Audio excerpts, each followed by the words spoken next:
Market কি আবার তাহলে অল টাইম হাই পৌঁছতে চললো? আমরা যদি ডিপলি অ্যানালিসিস করি তাহলে বুঝতে পারবো যে মার্কেটের স্ট্রাকচার কিন্তু ডাউন ট্রেন্ড থেকে আপ ট্রেন্ডে শিফট হয়েছে। তো আমাদের নেক্সট টার্গেট কোথায় থাকবে এবং মার্কেট থেকে আবার ডাউন সাইডে যেতে পারে এবং উপরের দিকে যাওয়ার লেভেল কোনটায় থাকবে সেটা নিয়ে আমরা আলোচনা করব। চলো, ওয়েলকাম টু ট্রেড উইথ সঙ্গ। প্রতি সপ্তাহের মতো আমরা নিফটি অ্যানালিসিস করব, উইকলি, ডেইলি এবং 1 আওয়ার ক্যান্ডেল কি বানিয়েছে এবং নেক্সট উইক আমাদের কি রকম পারফরমেন্স করতে পারে সেটা নিয়ে আলোচনা করব।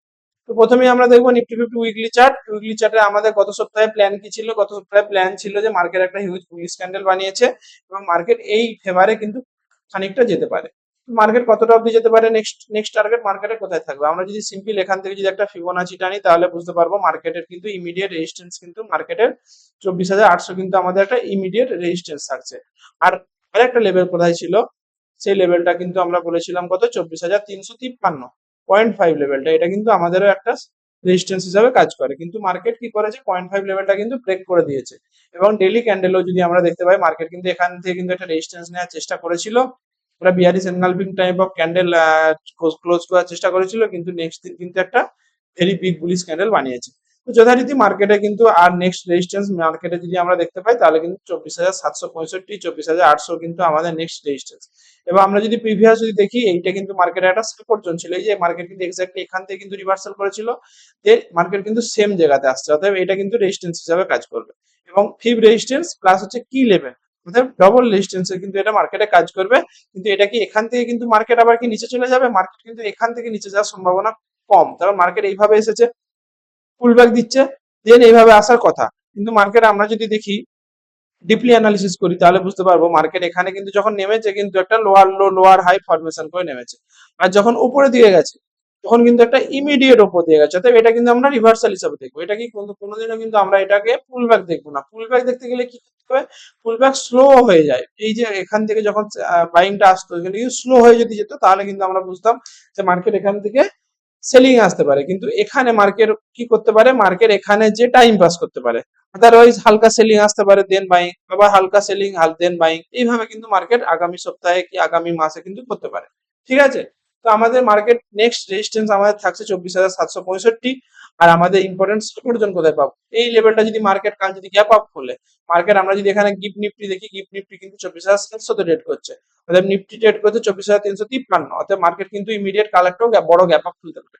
তো গ্যাপ আপটা যদি এই লেভেল অব্দি চলে যায় তাহলে কিন্তু এখান থেকে কিন্তু একটা সেলিং আসতে পারে। তো নেক্সট সেলিং হওয়ার পরে মার্কেট কিন্তু এই ইমিডিয়েট সাপোর্ট কোথায় থাকবে, মার্কেটের ইমিডিয়েট সাপোর্ট থাকবে 24,500 লেভেলটা কিন্তু ইমিডিয়েট সাপোর্ট থাকছে। দেন কিন্তু 24,400 এই লেভেলটাও কিন্তু একটা ইমিডিয়েট সাপোর্ট থাকছে। কেন? কারণ এই 0.5 লেভেলটা কিন্তু ব্রেকআউট করে দিয়েছে, অতএব এটা কিন্তু তখন সাপোর্ট জোন হিসাবে কাজ করবে। ঠিক আছে? আদারওয়াইজ আমরা এখানে কি করতে পারি, আদারওয়াইজ মার্কেট এখানে সাইডওয়েজ থাকতে পারে, মানে উইকলিতে কিন্তু একটা ডোজি ক্যান্ডেল বানাতে পারে। আমরা যদি পরের সপ্তাহে যদি আমরা প্ল্যান করি তাহলে কিন্তু উইকলিতে কিন্তু এখানে একটা কাইন্ড অফ কি ক্যান্ডেল বানাতে পারে, এরকম একটা কাইন্ড অফ ডোজি ক্যান্ডেল বানাতে পারে। ঠিক আছে? আদারওয়াইজ বুলিশ নেগেটিভ ক্যান্ডেল বানাতে পারে। তার কারণ কি, এটা একটা রেজিস্ট্যান্স জোন, রেজিস্ট্যান্স জোনে কি হয়, সেলিং আছে, আদারওয়াইজ কি হয়, এখানে কিন্তু সাইডওয়েজ থাকবে। ঠিক আছে? পুলিশ ক্যান্ডেল বানানোর সম্ভাবনা কিন্তু আমরা আগামী সপ্তাহের জন্য একটু কমই আশা করছি। ঠিক আছে? তো আর এর সাথে যদি আমরা ডাটা ম্যাচ করি, আমরা যদি গত শুক্রবারে যদি আমরা ডাটা ম্যাচ করি তাহলে আমরা বুঝতে পারবো মার্কেট কি করতে পারে আগামী সপ্তাহের জন্য কি আগামী দিনের জন্য। তাহলে আমরা যদি ক্লায়েন্ট ডাটা দেখি তাহলে কিন্তু ক্লায়েন্ট হালকা তাদের পজিশন বুক করেছে, পিআই তাদের পজিশন হালকা বুক করেছে, এফআই কিন্তু তাদের পজিশন ইনক্রিজ করেছে আর প্রো ইনক্রিজ করেছে। অতএব মার্কেট কিন্তু কাইন্ড অফ পজিটিভ, মার্কেটে এখানে নেগেটিভের কোনো ব্যাপার নেই, নিউজও পজিটিভ, অর্থাৎ মার্কেটে ওভারঅল সবই পজিটিভ। কিন্তু প্রাইস অ্যাকশন বলছে মার্কেট কিন্তু এখান থেকে একটা রেজিস্ট্যান্স দিতে পারে, তার কারণ মার্কেট এখান থেকে যাচ্ছে। তো মার্কেটকে এখান থেকে যেতে গেলে এখানে এই লেভেলটা ব্রেকআউট করতে গেলে হয় এখানে সাইডওয়েজ থাকতে পারে, আদারওয়াইজ মার্কেট একটু সেলিং এ আসতে পারে, দেন আবার ব্রেকআউট করলে কিন্তু সেই ব্রেকআউটটা সাস্টেন করবে।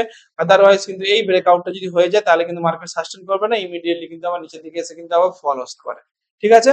তো এর সাথে যদি আমরা সেক্টর অ্যানালিসিস করি যে আগামী সপ্তাহের জন্য কোন সেক্টরটা, আমরা গত সপ্তাহে আলোচনায় করেছিলাম যে মার্কেটে কোন কোন সেক্টর গুলো বেস্ট ছিল। আমরা যদি প্রিভিয়াস উইকের যদি ভিডিওটা দেখি তাহলে আমরা বলেছিলাম নিফটি পিএসসি কিন্তু গত উইকে যদি আমরা আলোচনা করেছিলাম যে পিএসসি সেক্টর কিন্তু যেতে পারে, যখন এখানে ছিল যে মার্কেট কিন্তু এটা একটা লোয়ার চ্যানেলে চলছে, এখান থেকে কিন্তু মার্কেট ও আপার চ্যানেলে যেতে পারে। তো মার্কেট কিন্তু যথারীতি সেম 2 সপ্তাহে কিন্তু আপার চ্যানেলটা টাচ করে দিয়েছে। এবং আমাদের এটা প্ল্যান ছিল এনার্জি সেক্টর কি করেছিল, এনার্জি এনার্জি সেক্টর এখানে একটা রেজিস্ট্যান্স ছিল এনার্জি সেক্টর ব্রেকআউট করেছিল, দেন কিন্তু আবার উপরের দিকে যে ট্রেড করছে। ঠিক আছে, তো অতএব এখন আমাদেরকে এখন অপেক্ষা করতে হবে, তখন মার্কেট অলরেডি উপরের দিকে চলে গেছে, যে কোনো পুল ব্যাকের জন্য আমরা প্ল্যান করব, পুল ব্যাক দিলে আমরা সেখানে প্ল্যান করবো। তখন এখন যদি আমরা সব সেক্টরই অ্যানালিসিস করি, সব সেক্টরই কিন্তু আমাদের উপরের দিকে ট্রেড করছে। ঠিক আছে, তো আমাদের এখন অপেক্ষা ছাড়া কোনো উপায় নেই, তার কারণ মার্কেট মার্কেট মানে যা সমস্ত সেক্টর কিন্তু উপরের দিকে। যে সিপিএসসি বলেছিলাম, সিপিএসসি যখন আমরা এখানে ছিল তখন থেকে কিন্তু আমরা সিপিএসসি আলোচনা করছি। মার্কেট এখানে যখন ছিল আমরা বলেছিলাম যে মার্কেট যদি রিকভার করে তাহলে কিন্তু সিপিএসসি কিন্তু আগে ছুটবে, অর্থাৎ সিপিএসসি দেখতে পাচ্ছ আবার কিন্তু অল টাইম হাই থেকে যেতে চলেছে।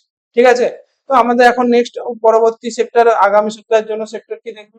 আগামী সপ্তাহের জন্য এখন সেক্টর দেখার মতো কিছু নেই, তার কারণ যদি আমরা দেখি অলরেডি মার্কেট আপে আছে, অর্থাৎ যে কোনো পজিশন যখন আমরা নেব পুল ব্যাকে নেবো। এই যে কন্টিনিউয়াসলি উপরে দিয়ে গেছে, আমরা অপেক্ষা করবো পুল ব্যাক দিক, দেন আমরা এখানে বাইং করবো, দেন আমরা আবার নেক্সট টার্গেটের জন্য প্ল্যান করবো। তখন মার্কেট আমরা যদি একটা একটা করে সেক্টর দেখি, ট্যুরিজম সেক্টর বলো কি ম্যানুফ্যাকচারিং, ডিজিটাল, এইসব দেখতে পাচ্ছি কি অলরেডি মার্কেট কিন্তু চলে গেছে উপরের দিকে। ঠিক আছে, ক্যাপিটাল মার্কেট যদি দেখি, এই যে মার্কেট কিন্তু ব্রেকআউট দিয়ে দিচ্ছে, অর্থাৎ এটা পুল ব্যাক দিক, তার কারণ মার্কেট নিচে থেকে পুল ব্যাক দিচ্ছে, এখান থেকে যাচ্ছে আরো কি উপর দিকে যাবে, আর হয়তো একটুখানি যাবে, দেন কিন্তু আবার সেলিং আসতে পারে। তবে আমরা অপেক্ষা করব, অপেক্ষা করা ছাড়া এখন উপায় নেই, অপেক্ষা করব যে কোনো ভালো সেটআপ আসলে দেন আমরা বাইং সাইডে প্ল্যান করব। ঠিক আছে, আর এখানে একটা ভালো কনজিউমার ডিউরেবলস কিন্তু একটা ব্রেকআউট দিয়ে দিয়েছে, আমাদের এখানে একটা ইমিডিয়েট কিন্তু একটা রেজিস্ট্যান্স ছিল, এই রেজিস্ট্যান্সটা কিন্তু ব্রেকআউট দিয়েছে, কিন্তু একটা জিনিস মাথায় রাখতে হবে এখান থেকে ব্রেকআউট দিচ্ছে, অর্থাৎ মার্কেট একটু পুল ব্যাক দিক, দেন আমরা প্ল্যান করব এই টাইম এর উপরে যাওয়ার জন্য। ঠিক আছে, তো আমাদের আগামী সপ্তাহে বললাম যে অপেক্ষা ছাড়া উপায় নেই, তো আমরা অপেক্ষা করব পুল ব্যাকের জন্য। ধন্যবাদ, ভিডিওটা এই পর্যন্ত, ভালো লাগলে লাইক করে চ্যানেল সাবস্ক্রাইব করে দিন।